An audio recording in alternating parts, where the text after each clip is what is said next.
soo dhawaad saaxiibayaal magaalada Addis Ababa ee dalka Itoobiya waxaa lagu qabtay shir heer sare ah oo u dhaxeeyay dawladda Talyaaniga iyo dalal badan oo Afrikaan ah. Soomaaliya waxay qayb ka ahayd dalalka Afrikaanka ah ee ka qayb galay shirkaasi ee Talyaaniga iyo qaaradda Afrika u dhaxeeyay.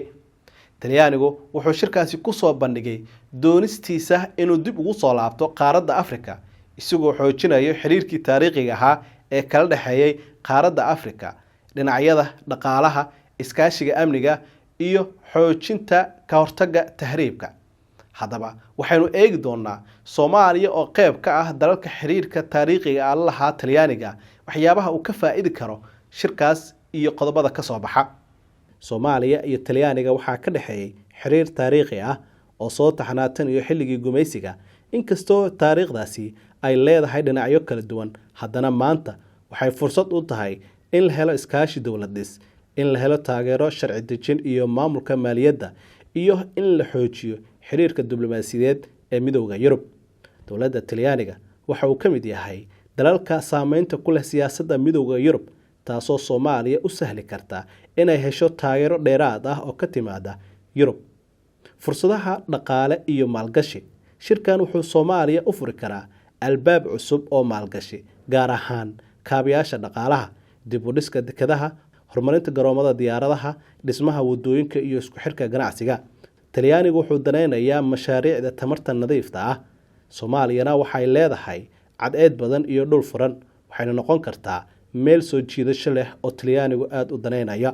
Beeraha iyo kalluumeysiga. Soomaaliya waxay qani ku tahay dhul beereed iyo kalluumeysi, taas oo ay kaga faa'iideysan karto in ay Talyaaniga ka hesho qalab casri ah, tababar farsamo, suuqgeyn wax soo saarka Soomaaliya. Haddii si hufan loo maareeyo tani waxay abuuri kartaa shaqooyin badan oo dhalinyarada ah. Dhinaca amniga iyo la dagaalanka tahriibka. Mid ka mid ah qodobada ugu muhiimsan ee Talyaanigu xooga saarayo waa joojinta qulqulka muhaajiriinta Afrika ee Yurub. Soomaaliya waxay ka heli kartaa taageero lagu xoojinayo ilaalada xeebaha, qalab iyo tababar booliis, barnaamijyo shaqo abuur dhalinyaro si loo yareeyo tahriibka. Haddii fursadaha shaqo kordhaan, waxay yaraada sababaha dhalinyarada ku reexa inay tahriibaan. Waxbarashada iyo horumarka aqooneed waa qayb ka mid ah waxyaabaha Soomaaliya ay ka faa'iidi karto Talyaaniga, waxaana la fili karaa deeqo waxbarasho oo jaamacadaha Talyaaniga ah, iskaashi jaamacadeed, tababaro xirfadeed iyo farsamo. Arrintani waxay si toos ah u saameyn kartaa tayada aqoonta iyo xirfadaha shaqaalaha Soomaaliya. Shirka noocan ah, Soomaaliya waxay siinayaan fursad ay codkeeda kaga dhiibato arrimaha qaaradda. Addis Ababa oo ah xarunta Midowga Afrika waxay astaan u tahay doorka qaaradeed ee shirka. Soomaaliya waxay ka faa'iideysan kartaa isku xirnaanta dalalka kale ee Afrika, mashaariic wadajir ah oo heer gobol ah, kaalin muuqato oo siyaasadeed. Balse waxaa ka jiri kara caqabado. Si kastaba ha ahaatee, faa'iidada dhabta ah waxay ku xirnaan doontaa hufnaanta maamulka mashaariicda, la xisaabtanka maaliyadeed, amniga gudaha dalka iyo waliba deganaanshaha siyaasadeed. Haddii arrimahaasi aan la xalin, fursadaha ayaa waxay noqon karaan kuwa aan si buuxda looga faa'iideysan.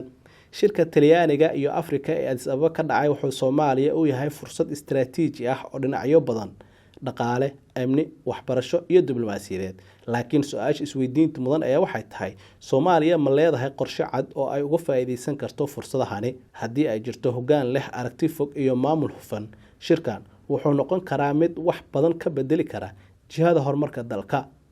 Adigu maxay kula tahay?